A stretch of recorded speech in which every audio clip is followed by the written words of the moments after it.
Dear compatriots, valiant people of Southern Cameroons, I greet you all. Today, I am breaking my silence once more in response to calls made on me from almost all the continents of the world by our compatriots resident in those locations to speak out on issues of the moment that touch and concern our revolution. I have a word of caution to all Southern Cameroonians at this delicate stage of our nation's independence restoration project. Yesterday's Professor Maurice Kamto's claim of victory at the recent Cameroon Republic presidential elections marked the commencement of a political eclipsing ploy designed expressly to exit a failed Franco-Cameroon military expedition in southern Cameroon.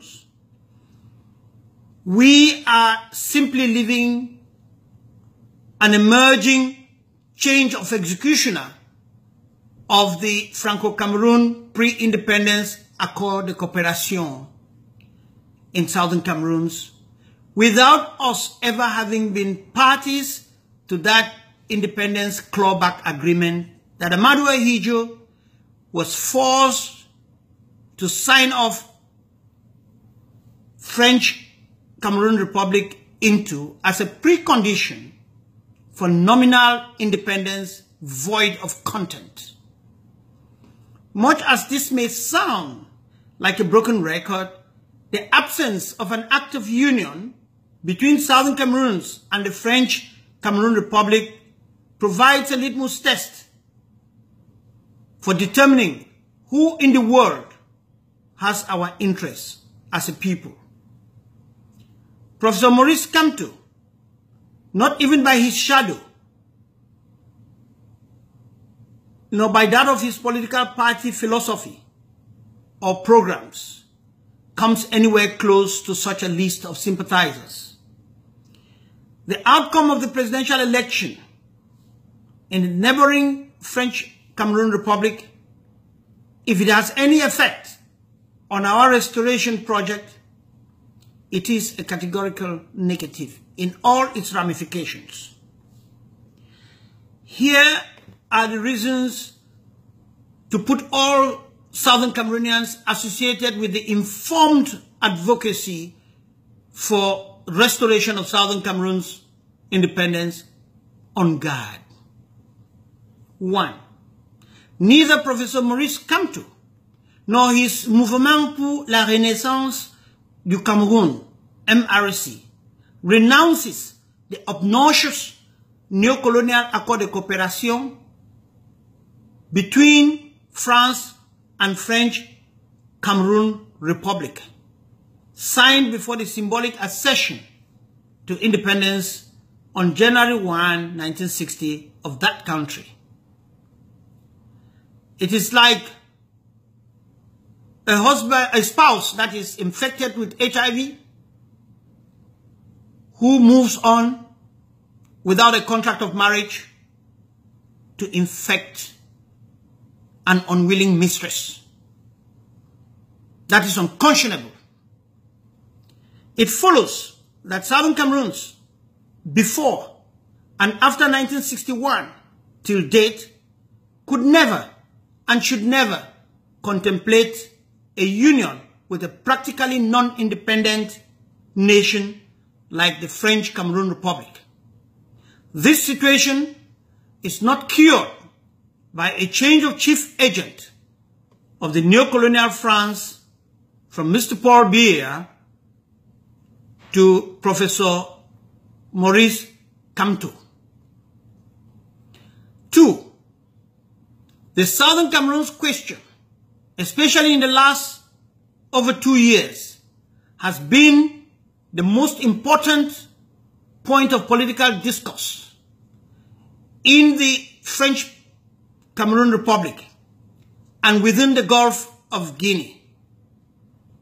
Mentioning it as the minimis in his victory speech betrays an alignment of Professor Maurice Kamto and his party's political philosophy against the Southern Cameroons and her independence restoration project in very clear terms. Prior to the election that took place on October 7, 2018, right up to Professor Maurice Kamto's claim of victory, he consistently and cunningly avoided addressing the Southern Cameroon's independence question in a satisfactory manner that a regular statesman would do. Not even the ugly genocide on Southern Cameroonians that has been going on over a year as of date tickled him to address it.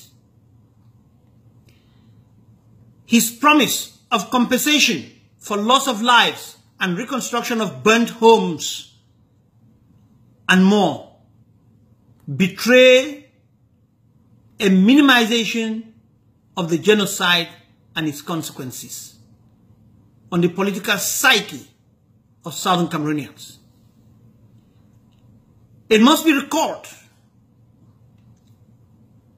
that Professor Maurice Kamto was part of the team of legal experts who fabricated a facilitative lie before the Cameroon Republic versus Nigeria Land and Maritime Boundary case at the International Court of Justice, that Southern Cameroon was part of French Cameroon despite the absence of an act of union of the two states. 4. The above points come down scourging into my mind, as it should on the minds of every true Southern Cameroonians, because at Professor Kamto's invitation to me in November 2016, I had a discussion on the Southern Cameroon's question of independence at the headquarters of his party, in the presence of some key members of his party's National Executive Bureau. At this meeting, I raised the above issues and in unequivocal terms told my listeners there was no other case theory that will ever succeed in beating the solid argument of Southern Cameroon's separate independent status based on legal and verifiable records at the United Nations. To say the least, Professor Maurice Kamto, in the face of the Southern Cameroon's problem and crisis, I regret to say, has come across intellectually dishonest and politically naive. This is sad for Southern Cameroons as it is for Africa as far as breaking the chains of colonialism is concerned. The zero statement on the abduction and incommunicado incarceration of the Southern Cameroon's leadership under Sisiku Julius Ayuk Tabe is Professor Kamto's loud statement that every Southern Cameroonian is expendable to France for temporary political power gains.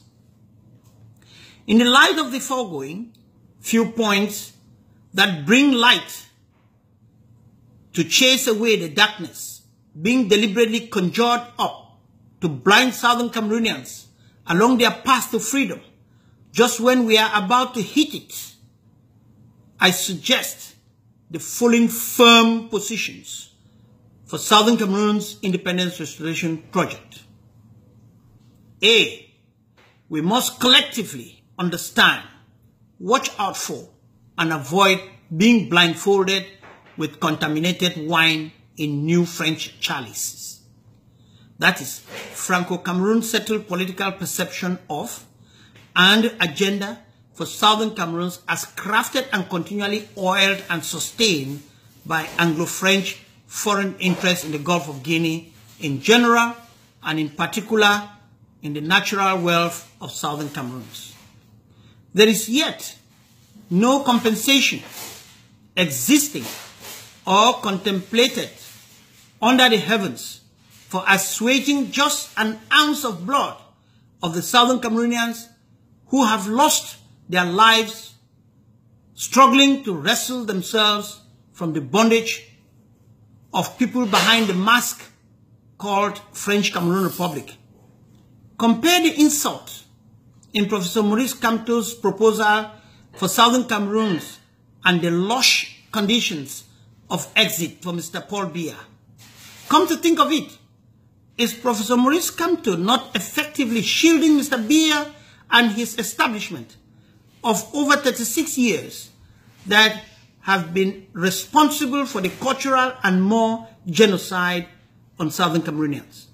Legally speaking, Professor Maurice Kamto, by such contemptuous proposal on how to deal with the Southern Cameroons issue, is well positioned as an accessory after the fact, and particularly as it is evident in his remorselessness about perpetuating the recolonization of Southern Cameroons. The splinter platforms that all profess resolute commitment to restoration of Southern Cameroon's independence indicate a deep and long-standing enemy manipulation with full employment of the divide and rule tactic. The time has now come for the sincerity of those who profess what curiously is a common goal, the restoration of independence of Southern Cameroon, to be tested by a commitment to working together for our survival now that we know better who are against us and how far they can go. Two key events, the Professor Maurice Kamto and parties event and the developments henceforth in the French Republic of Cameroon and the alleged Southern Cameroon's ambassador invitation to speak for 4 minutes about our problem before the United Nations Fourth Committee, that is a committee on decolonization, are determinant national opportunities for Southern Cameroons propagated widely by the wreckage of President Sisiku Ayoktabe's cabinet of the Ambazonian interim government in exile. These events, if and only if the second one is true, given the secrecy with which it has been shrouded, call for an urgent review and a re-strategizing of our operations in the pursuit of the restoration of our cherished and God-given independence. We are faced with obvious emergent realities that we need to address in order to overhaul our operational machinery for better productivity, both in quantity and quality. The dilemma of misusing the opportunities that nature naturally provides us demands that, at a minimum, we should dutifully do the following things in the very short run, that is within the coming fortnight. My proposition: 1. Hold an urgent leadership conference to be preceded by a commitment through signing of a memorandum of understanding to place the pursuit of the goal of restoring Southern Cameroon's independence over and above individual Southern Cameroonians and or groups thereof. To work out a consensual position for a return of the United Nations into Southern Cameroon to complete the decolonization process it abandoned in the late 1950s and early 60s, to an Anglo-French conspiracy designed to undermine our accession to independence. a message in the same form and content as we would then send to the 4th Committee for Decolonization of the United Nations, shall we equally send to the African Union as our firm and irreversible position. To unanimously insist on an international investigation of the genocide in southern Cameroon and the bringing of its perpetrators to justice. 4, to carefully plan, prepare, and enter into negotiations for a post-conflict settlement and solemn engagement for assurance of sustainable peaceful coexistence of the parties to the conflict. To put together various thematic joint committees or commissions to work with all leadership for the attainment of the goal of Southern Cameroon's independence without further delay. To develop a common strategic plan, putting Southern Cameroon's people as a supreme beneficiary of our common engagement and processes informed by our past experience, and allowing people with their varying competencies to execute where they are best at operating. 7, resolutely commit to stop competition for positions of rulers and seek more to organize and operate as one united people to an anointed leadership of the Southern Cameroon's people through selfless service. By facing up to the overt and covert enemies that we know now, in order to grasp and keep in full and in purity our right to self-determination. I particularly invite the Anglo-Saxon lawyers of private bars, those in the academia, and those in the industries and corporations to come together and contribute to the advocated review and reconstruction of the destiny of the people of Southern Cameroon, as much as I also extend this invitation to our other professionals. We welcome sympathizers, people from friendly nations who can contribute in reconstructing by hard intellectual input our roadmap to full independence. God bless Southern Cameroons. God bless a united and free Africa based on a mutual recognition, respect of one another, and conviviality.